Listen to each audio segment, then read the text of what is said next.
खुलुमबाय गोजोन फुंबिलिनि गासैबो बडलेण्ड बुब्लिनि अनसायगिरिफोरखौ बरायग्रोबाय।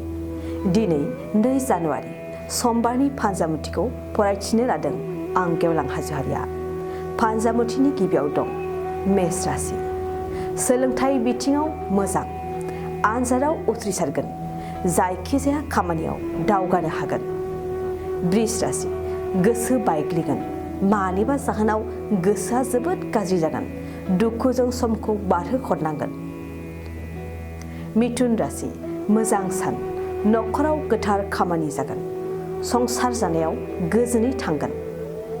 कर्कट राशि। मान सन्मान बारायगोन, समाजाव मान सन्मान मोननायखौ गोसोआ गोग्गानाय मोनगोन। सिंह राशि। सांग्रां जा, हरखाब माबा मोनसे जाथाय जानो हागौ। रंजा बाजानायनि फारसे सांग्रां जानाया नोंथांनि साबसिन। कन्या राशि। साननाय हनायफोरा फैमाल जागोन, फेलें जानायखौ गोसोआव दुखु मोनखांनाय फैगोन। तुला राशि। मोजां खामानि मावनानै गुबुनजों बाख्नाय जागोन, मान मोनगोन, गुबुनखौ मदद होगोन। वृश्चिक राशि। मोजां सान, रंजा बाजानायनि गेजेरजों समखौ हगार हरगोन, गोसोनि रंजानायखौ गावनो मिन्थिनाय नङा। धनु राशि। गाज्रि सान, बिसि फिसायनि गेजेराव नांलायगोन, नखरनि एसे जेंनायानो गिदिर जालांगोन। मकर राशि। नखराव एना एनि जागोन, नखरनि अनलायनाय सुखु गोजोना हरखाब गैया जागोन, साननाय हनायजों जिंगासिगोन। कुम्भ राशि। बिब' बिनानावनि अनलायनाया बांसिन जागोन, बिनानावनि मोजां खामानियाव मदद होफागोन। मीन राशि। देहानि फारसे गाज्रि सान, मेगन गाज्रि जानो हागौ, देहानि फारसे सांग्रां जानाया नोंथांनि साबसिन। दिनै सानसेनि राशि फरायथियाबो एसेनोसै।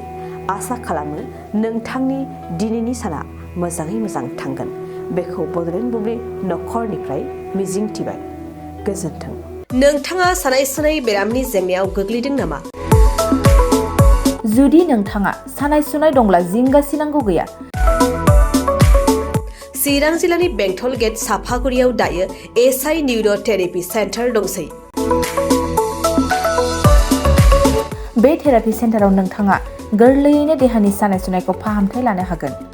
बे आथिं सानायानो जाग्रोदों, ओमफ्राय जानाया एसे सिगांनिफ्रायनो जाखादों, ओमफ्राय बिदिनो गुबुन गुबुन मुलि जाबाबायदों, ओमफ्राय हामाखै। दिनैनि ट्रिटमेन्टआ नङा, आङो एसे मोजां मोनसिनबाय। जेरै सिं सानाय, आफादावरि सानाय, मोदोम जरा सानाय, आइजोफोरनि जेंना, खर' सानाय बायदि बेरामखौ फाहामनाय जायो। लोगोसेयैनो बे सेन्टाराव थानानै फाहामथाय लानो हानायनिबो सुबिदा खालामदों। नोंथांमोनहा एसआइ निउर' थेरापि सेन्टाराव फाहामथाय लानो गोसो दंब्ला नैबे मबाइल नम्बर 7620160459 नङाब्ला 9476977956 आव थोंजों सुलाद लानो हागोन।